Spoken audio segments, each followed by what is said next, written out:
Assalamualaikum warahmatullahi wabarakatuh. Alhamdulillah hamdan katsiran thayyiban mubarakan fi kama yuhibbu rabbuna wa yardah. Asyhadu an la ilaha illallah wahdahu la syarika lah wa asyhadu anna Muhammadan abduhu wa rasuluhu la nabiyya ba'd. Allahumma salli wa sallim ala nabiyyina Muhammadin wa ala alihi wa sahbihi wa man tabi'ahum bi ihsan ila yaumiddin, amma ba'd.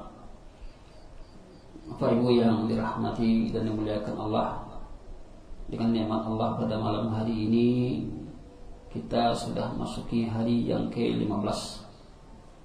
Ya mulai Pak. Puasa kita sudah 14 hari. Sudah melewati 14 hari dan malam kita malam yang ke-15.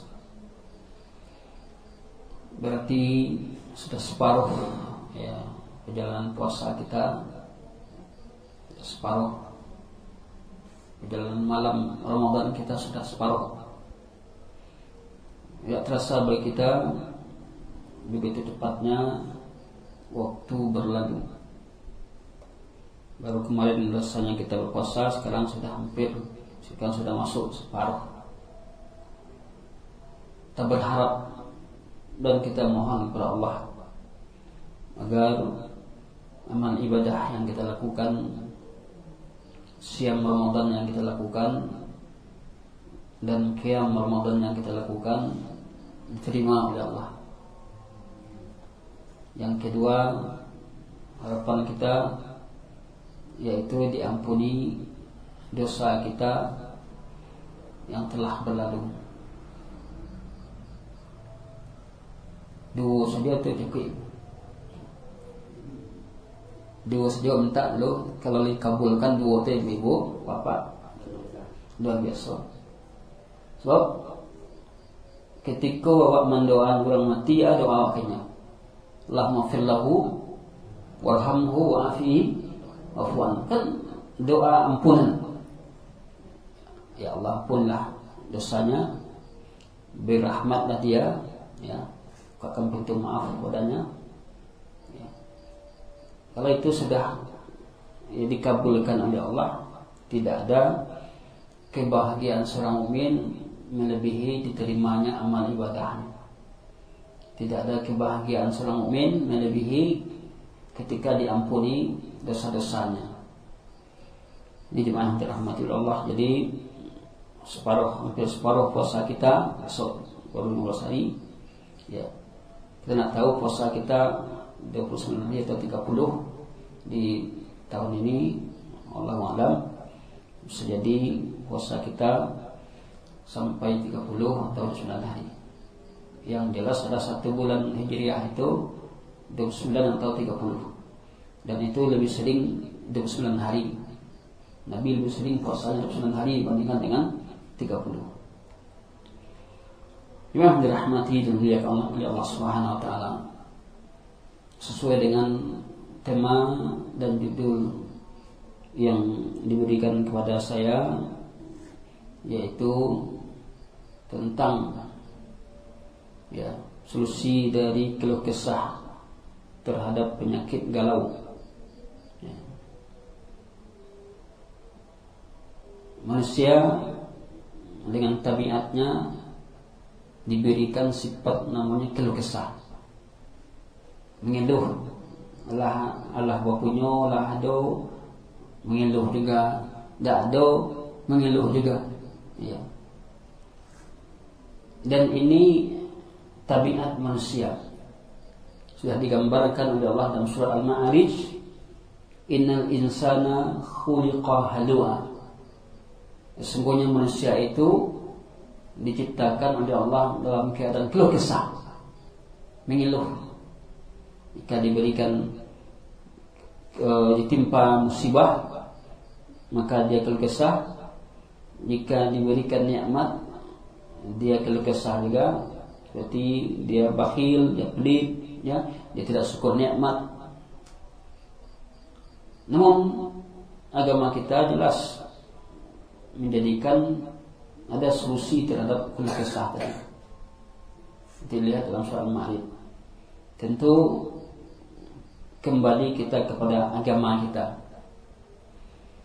Kembali kita kepada Islam, yang mana Islam adalah din, agama yang memberikan solusi. Ad-dinun nasihah, agama itu nasihat. Berpeganglah kita kepada agama, kepada aturan agama, ya, beriman, beramal saleh, insyaallah keluh kesah itu akan hilang. Nah, kemudian ada juga istilah orang sekarang penyakit galau. Nah, galau ini apa ini? Istilah anak muda galau. Bila kita lihat kata-kata galau itu, ada yang mengartikan galau itu kacau balau, ya, lah galau cuma kacau balau, bingung, ya, harus memilih, ya, atau galau itu juga bisa diartikan ragu-ragu, ya, tidak punya pendirian. Galau, orang yang galau tidak ada pendiriannya dah. Kau batu jadinya, ya, itu galau tadi.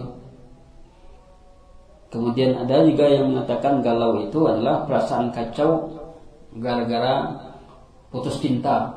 Nah, anak muda mungkin kacau setelah putus cinta. Kemudian ada yang mengartikan galau, ya, dengan sedih, kekecewaan.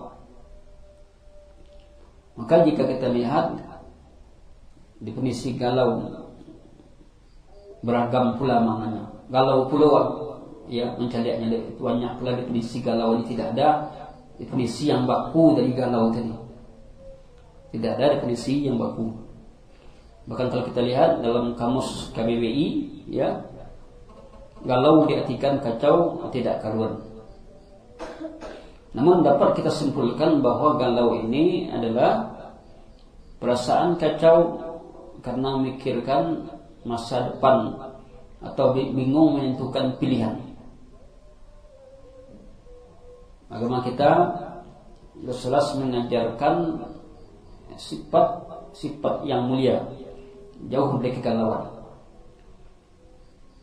Memang dirahmati dan muliakan Allah Subhanahu wa taala. Bila kita lihat di sifat-sifat manusia atau karakter manusia itu sendiri, mereka banyak memiliki harapan-harapan. Jadi kalau manusia itu banyak harapan-harapannya, banyak angan-angan, ya. Di antara angan-angannya ketamakannya terhadap harta. Kalau bisa dia menguasai harta ini semuanya, ya. Kemudian selalu memikirkan obsesi ingin berkembang, ya. Ini adalah nafsu manusia itu sangat tinggi sekali. Sehingga apa kata Nabi? Kalau sekiranya manusia Bani Adam itu diberikan sudah mendapatkan 2 lembah emas, dua lembah emasnya, maka dia ingin menginginkan lembah emas yang ketiga, ya. Begitu tamaknya sifat manusia ini. Kemudian wala yamlau, tidaklah dia mengisi kerongkong ketenggorokannya, melainkan tidak ada yang bisa memenuhi perut Bani Adam selain tanah, ya. Tidak ada yang bisa menghentikan manusia untuk selalu mengejar obsesinya setelah kematian. Jadi manusia ini sifatnya ingin maju, ingin berkembang. Tidak mungkin buat mudi juga. Itu yang dipikir manusia tadi. Sehingga ketamakan terhadap harta tadi membuat dia berpacu, ya, untuk memperhatikan dirinya. Sehingga manusia dengan angan-angannya tadi lah menyelam mati, laka mati, tetap juga dia dalam angan-angannya. Bahwa kita lihat orang-orang yang disibuk dengan jabatan, ya, tidak pernah pensiun. Dia ada peluang lain bisa menggalinya lah, ingin jabatnya kan. mati aja yang mengakhiri jabatannya tadi. Bisa kita lihat bahwa Bapak kita yang duduk sekarang di legislatif itu banyak yang tua, ya, 70 atau 75, ya duduk aja nak ada kerajaan.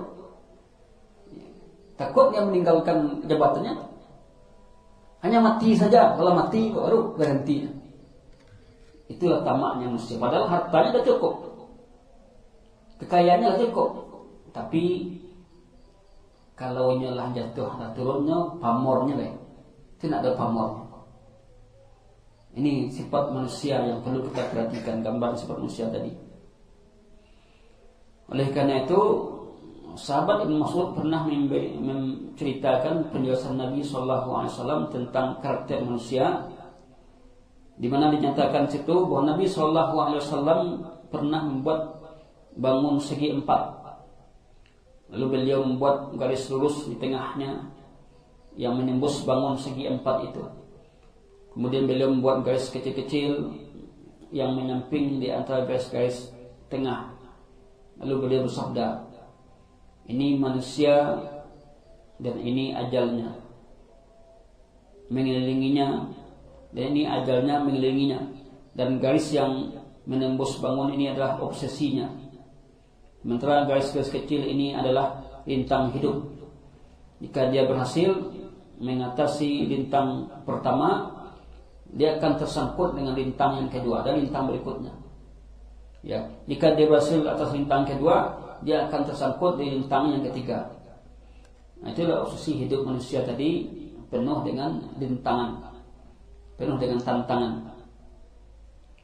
Jemaah yang dirahmati dan dimuliakan oleh Allah Subhanahu wa taala. Oleh karena itu manusia mengalami galau, karena tidak ada satupun manusia yang tahu masa depannya. Jadi kita yang terjadi besok, setahun lagi, nah kita tidak tahu.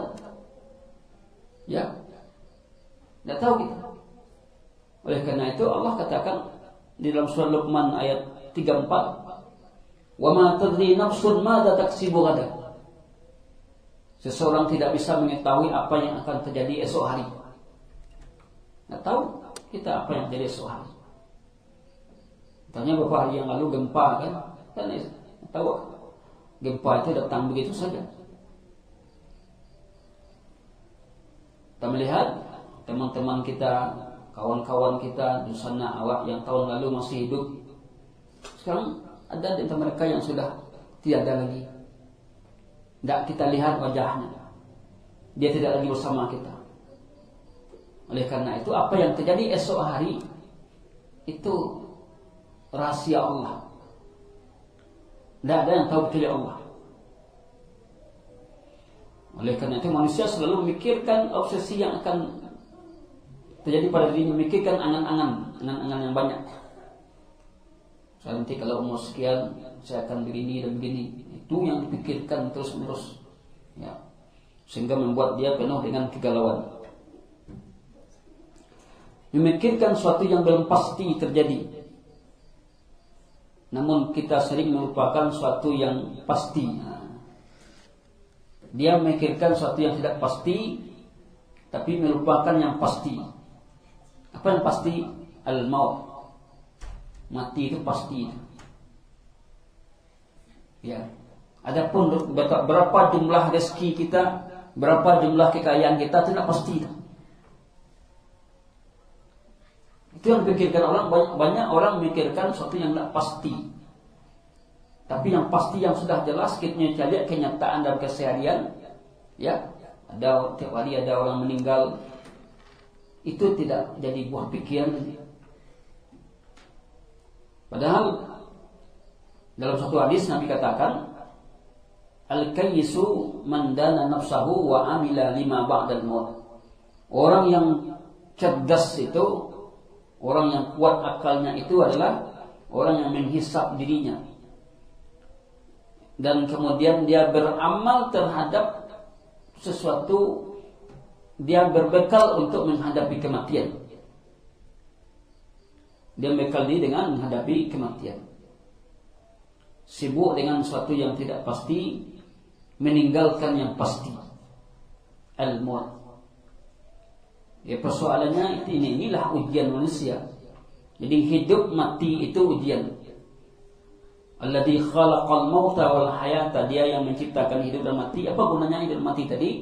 Liyabluwakum, untuk menguji kalian, ayyukum ahsanu amala, siapa yang paling baik amalannya.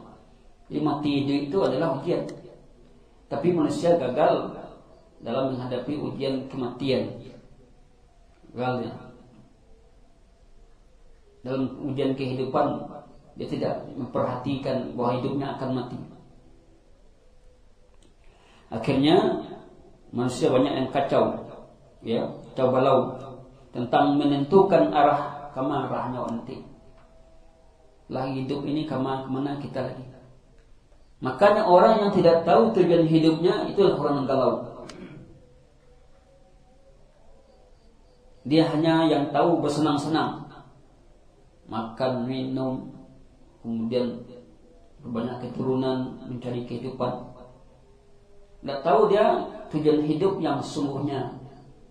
Itulah orang yang galau. Sehingga dia tidak mempersiapkan diri untuk menghadapi akhirat, untuk menghadapi kematian.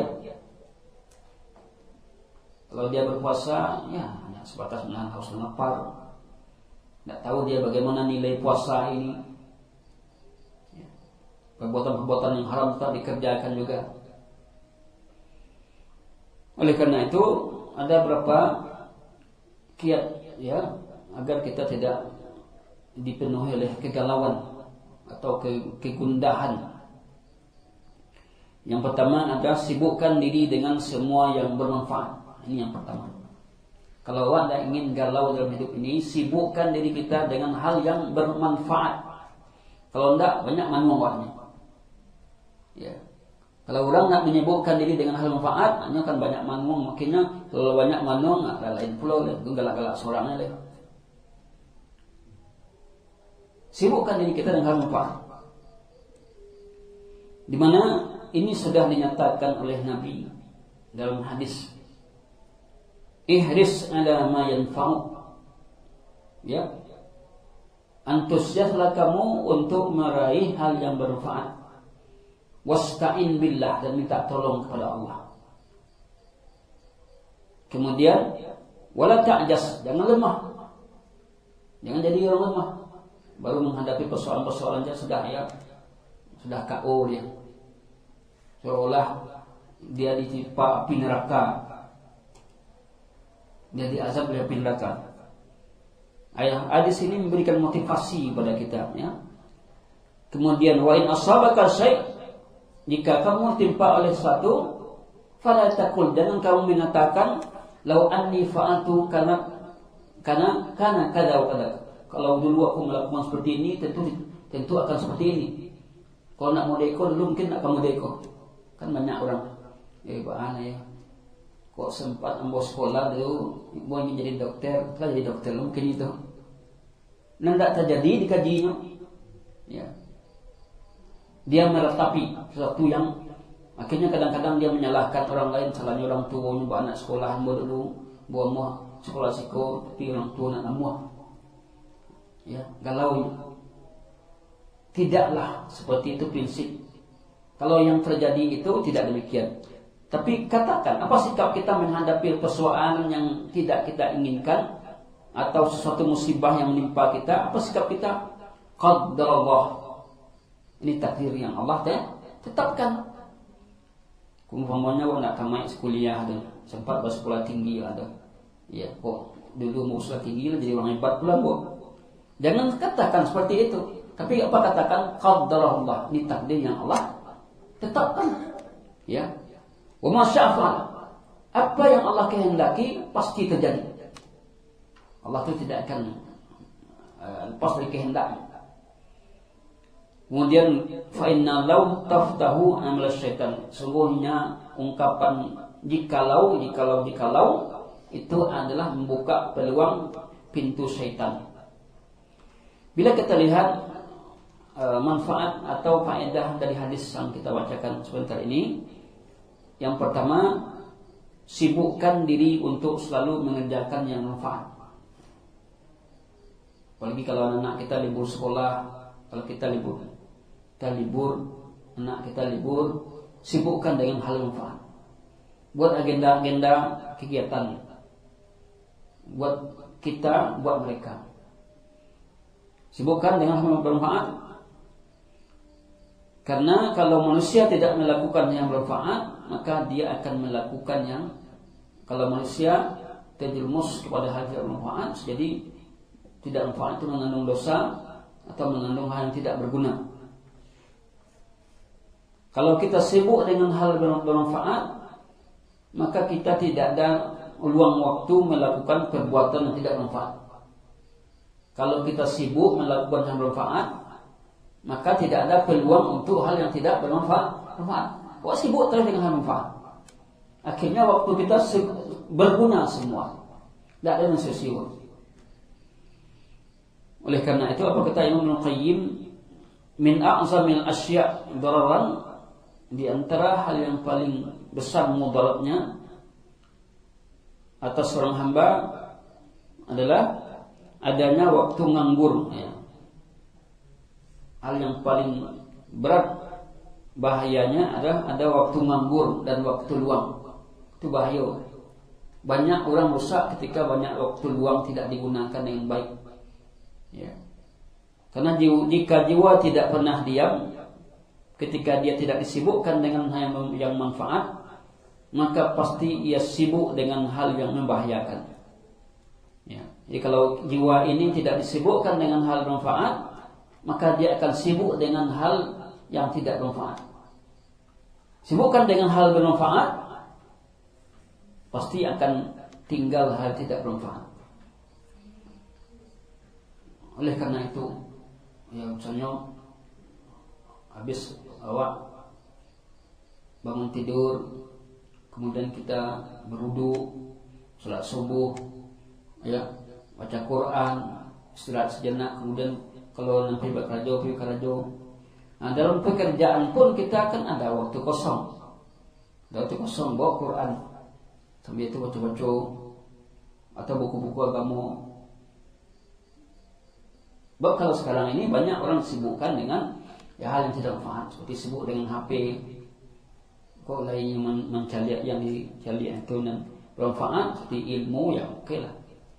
Ini gosip-gosip orang, ini tidak manfaat. Maka rugilah mereka yang menyibukkan waktunya pada hal yang tidak manfaat. Oleh karena itu, apa kata Nabi? Min husni islamin mar'i tarkuhu ma la ya'ni. Di antara tanda baiknya Islam seorang, dia meninggalkan yang tidak bermanfaat. Coba dia garis bawahnya hadis. Tanda baiknya oleh Islam seorang, rancaknya agamanya tadi, dia meninggalkan perkara yang tidak bermanfaat. Apa maksudnya? Orang yang baik agamanya itu adalah selalu berusaha mendapatkan hal yang bermanfaat dan menjauhkan diri dari yang tidak berguna. Ini berapa banyaknya orang tua dia sayang anak dia HP, kemudian dia sibuk main game. Awak asal 60 tu, batu anak awak ya nak dah mengaduh awak kini lah dah. Bahkan tak mengaduh buat dia HP kayaknya. Iya memang awak kita nyaman, tapi dia sudah disibukkan dengan hal tidak manfaat, bahkan bisa jadi dia candu. Ini perlu kita Pak Ibu yang dirahmati Allah. Dan awak alasan kita sayang ke anak, tapi dia disibukkan dengan main HP, main game segala macam. Karena kalau sudah sampai ke tingkat candu, mati parah, susah ditagah. Tanda seorang anak candu HP, kalau ditagahnya bangi, itulah candu tu. Bahkan bisa menangis. Kalau kamu itu hati-hati ibu bapak sekalian. Tapi kalau ditagah, biasa aja kecilnya. Nanti tidak belum candu lagi. Kalau sudah menangis atau meronta-ronta, itu sudah candu. Hati-hati lah bapak ibu sekalian. Di sinilah pentingnya kita ilmu tadi. Kita memberikan sesuatu pada anak kita hal yang manfaat, jangan tidak manfaat. Yang merugikan jangan diberikan. Banyak hal manfaat, apalagi di bulan Ramadan ini manfaat banyak. Manfaat yang paling terbesar yang kita lakukan tilawatul Quran, membaca Quran. Baca Quran. Istighfar. As-sadaqah. Ya. Salat. Membaca Quran mungkin bisa juga membaca saja atau menghafalnya. Menghafalnya kalau tidak bisa, maka cukup membaca saja. Itu manfaat. Oleh karena itu Islam tidak pernah mengenal istilah nganggur. Agama kita tidak pernah mengenal istilah menganggur tadi. Kalau kini kan banyak orang nganggur kan. Ya. Sarjana lah banyak pengangguran kini. Lihatlah di Departemen Tenaga Kerja. Inilah terdata S1, S2 nya nganggur gitu. Lah S2 banyak juga terdata menganggur S2. Kenapa? Karena tidak mau mencari manfaat lain, tidak mau mencari pekerjaan lain. Ya.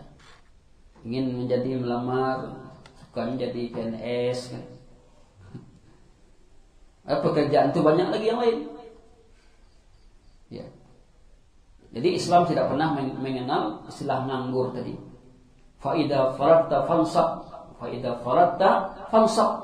Jika kamu sudah selesai suatu urusan, fansab, lakukan urusan yang lain. Itu prinsip agama awal. Sehingga waktu pun tidak buang-buang. Ya. Tidak buang-buang waktu kita. Karena jatah umur kita hanya sedikit, Bapak Ibu. Apa kata Nabi? A'mar ummati ma baina sittina, sebaik umur umatku antara 60 sampai 70 tahun. Dan sedikit orang melampaui umur 70 tahun tadi. Itu jatah umur awal. Lewat dari itulah bonus tadi. Sudah bonus. Sehingga apa kata Ibnu Mas'ud? Inni la'amkutu an ar-rajul farigan. Aku sangat benci, aku sangat marah jika aku melihat seorang laki-laki farigan, kosong, tidak ada kegiatan. La fi amalin dunya, tidak ada pekerjaan dalam amal dunia, tidak pula pekerjaan dalam amal akhirat. Ini kata Ibnu Mas'ud, aku sangat benci terhadap orang yang suka pengangguran, menganggur maksudnya. Tidak dalam amal dunia, tidak pula dalam amal akhirat. Amal dunia juga dia tidak lakukan, amal akhirat juga dia tidak lakukan. Ini dibenci kata Ibnu Mas'ud radhiyallahu anhu. Kemudian dari hadis tadi juga, kalau kita meraih hal bermanfaat, jangan lupa kita berdoa kepada Allah untuk mendapatkan hal yang bermanfaat tadi. Ya Allah, jadikan hidupku ini memberikan manfaat. Apa yang aku lakukan, jadikan itu hal yang manfaat. Jangan lupa berdoa kepada Allah. Karena doa itu adalah senjata orang mukmin. Mintalah kepada Allah. Makanya untuk sabar saja kita disuruh untuk berdoa, wasta'inu bis-sabri was-shalah. Minta tolonglah kamu dengan sabar dan salat. Begitu juga awak ingin jadi orang yang bersyukur, minta kepada Allah. Dalam doa yang mungkin di antara kita yang hafal, Allahumma inni ala dzikrika wa syukrika wa husni ibadatik. Untuk jadi orang bersyukur saja minta juga kepada Allah. Jangan lupa berdoa. Apa yang kita inginkan, jangan lupa berminta kepada Allah. Karena Allah beda jawab. Kalau awak sama awak banyak minta, apa jadinya bu? Cocok minta tu bangi. Sekali dia, 2 kali dia, nanti 3 kali menjadi lah. Tak minta saja. Tapi beda dengan Allah. Kalau Allah itu kalau kita minta kepadanya, semakin sering kita minta, Allah semakin suka. Bahkan apa kata dalam satu hadis, Allah itu suka kepada hamba yang latah meminta kepadanya. Karena Allah tidak bosan kalau awak minta kayaknya, bahkan senang. Ud'uni astajib lakum. Mintalah kepadaku, aku akan kabulkan. Itu sudah tawaran Allah. Ud'uni astajib lakum. Mintalah kepadaku, aku akan kabulkan. Kemudian hadis tadi juga mengandung pelajaran Wala ta'jas, jangan Anda merasa lemah. Ya. Dalam melakukan suatu hal yang baik, jangan mudah putus asa, anak mungkin itu. Ya. Lemah boleh, kita lah mengatakan tidak mungkin. Boleh apa Quran, anak mungkin usia kini kau apa Quran. Jangan. Orang yang belajar Quran dikatakan oleh Nabi, lalu dia terbata-bata membacanya, maka dia mendapatkan 2 pahala. Pahala sulitnya dan pahala bacaan. Maka prinsip yang harus kita pegangi, jangan mudah merasa lemah. Lemah semangat. Wala ta'jas, jangan Anda lemah. Lemah ini akan menimbulkan malas. Maka seorang mukmin tidak boleh putus asa. Wala ta'asu, jangan kalian putus asa dari rahmat Allah. Tapi berharaplah. Berharap akan rahmat Allah.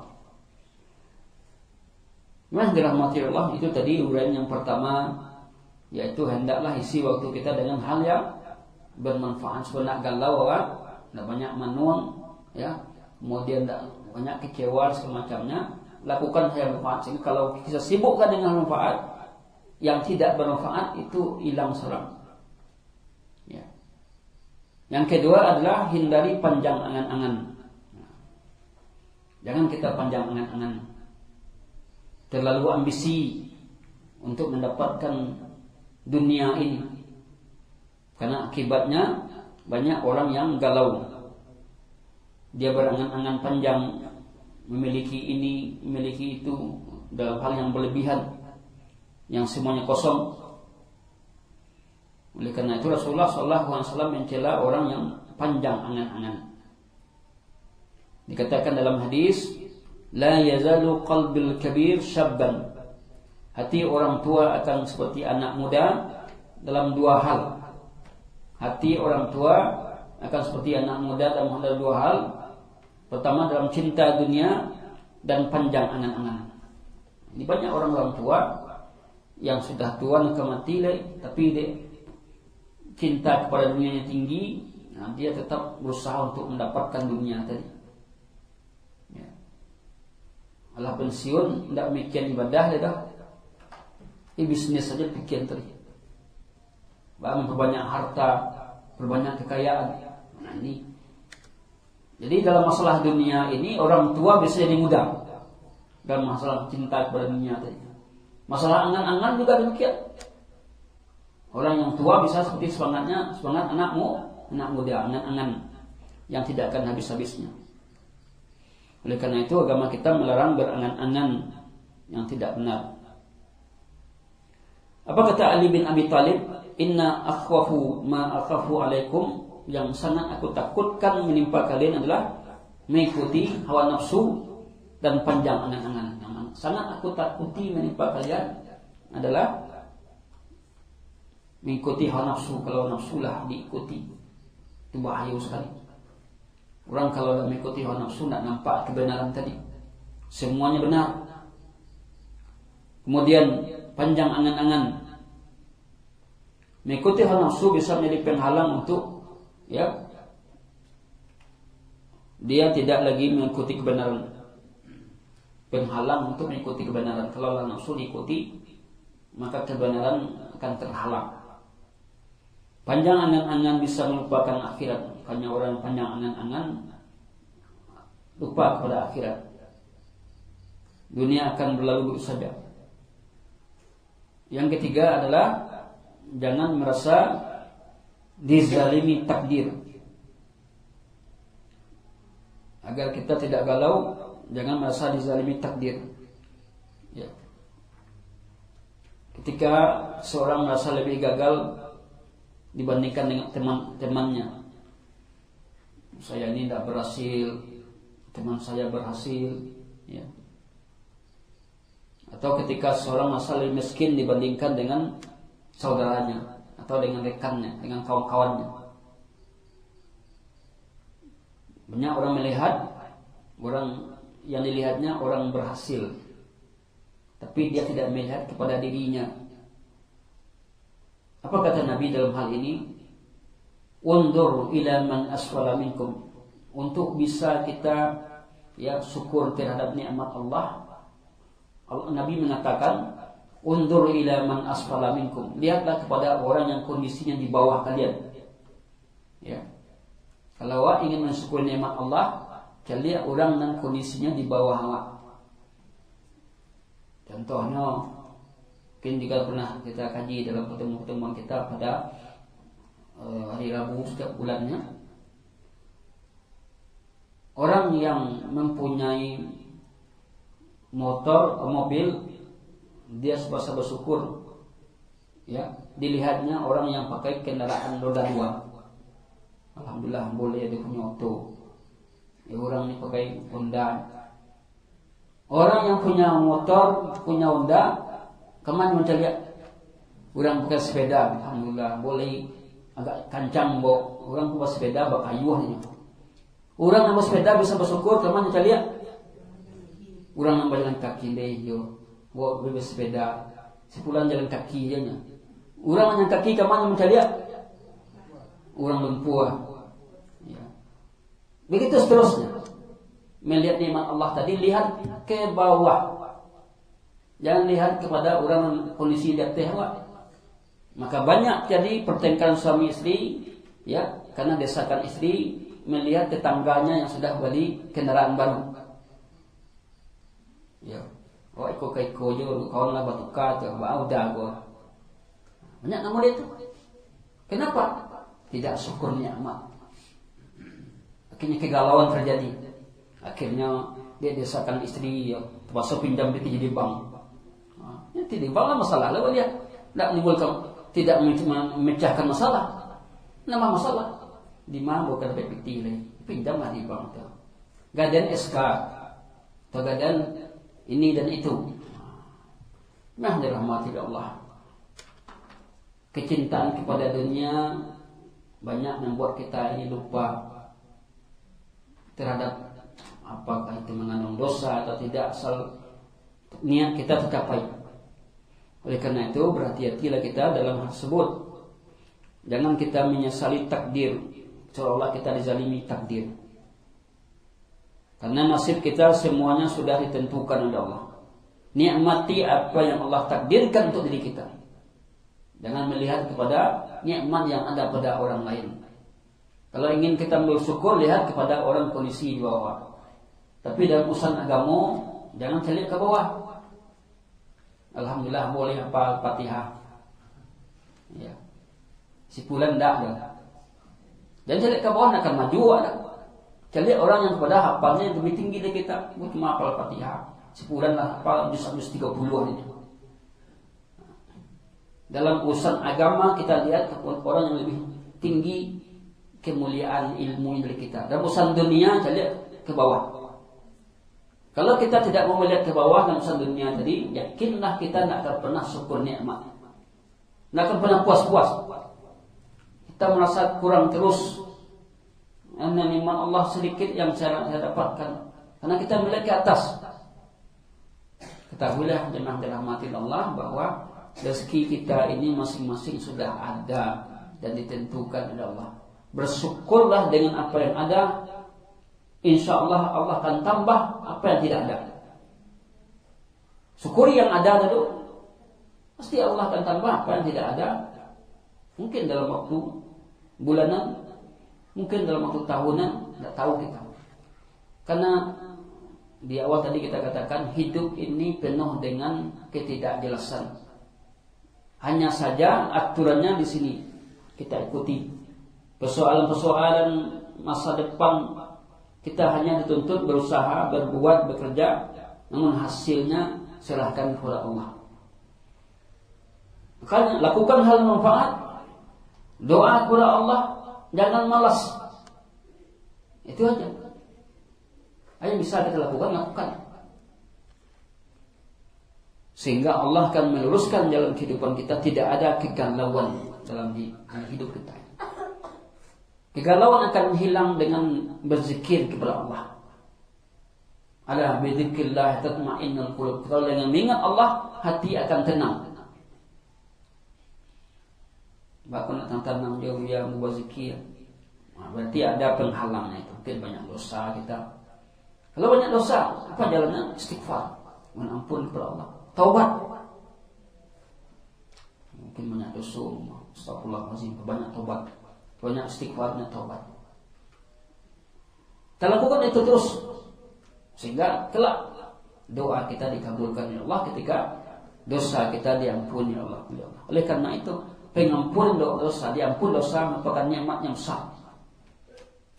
Bahkan dalam suatu riwayat hadis, ketika Nabi sedang berkhutbah, beliau mengaminkan doa malaikat Jibril. Ya, ketika itu sahabat bertanya, ya Rasulullah, apa yang kau aminkan tadi? Yang aku aminkan adalah doa malaikat Jibril yang artinya celakalah seseorang. Berlalu Ramadan berlalu namun dosanya tidak diampuni oleh Allah. Amin.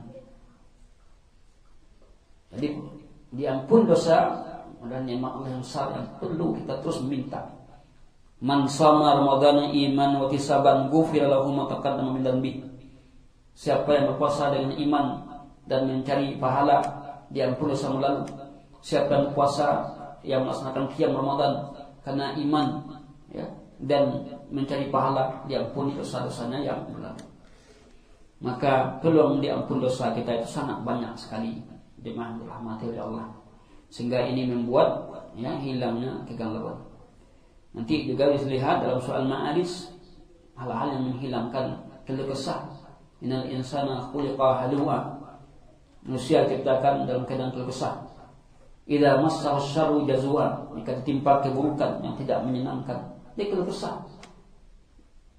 Wa idza massahu khairu manua, jika diberikan kepadanya kebaikan, kelapangan, kelebihan rezeki, dia manua, terhalang berbuat baik, dia bakhil, dia pelit. Lalu Allah mengecualikan illal musallin, kecuali orang-orang yang salat. Namun tidak setiap orang salat. Salatnya bagaimana? Alladzina hum ala salatihim daimun, orang-orang yang senantiasa melaksanakan salat, berpegang dengan salat tadi, tidak meninggalkannya. Karena ada pula orang salat tapi maghrib saja, isya saja sebuah nak. Untuk melihat orang itu hebat salatnya, lihatnya pai salat subuh kaum saji. Tanda orang itu adalah hebat dalam salat, lihat lai pai salat subuh kaum saji lah. Kalau nak pai, belum lagi. Karena subuh itu sangat berat tantangnya untuk, ya, ke masjid. Makanya sahur disunnahkan di akhir. Apa hikmahnya? Habis sahur pai kaum saji. Itu hikmah. Tapi kalau sahur dan tigo, setelah makan waktu ini mengantuk. Kalau mengantuk itu, kalau kita sama-sama mengetahui godaan tidur di bulan puasa itu berat. Kalau dapat lalu itu terus. Makanya menjelang azan 10 menit kita akhir sahur kita menjelang azan, kemudian kita pergi ke masjid. Itu hikmahnya.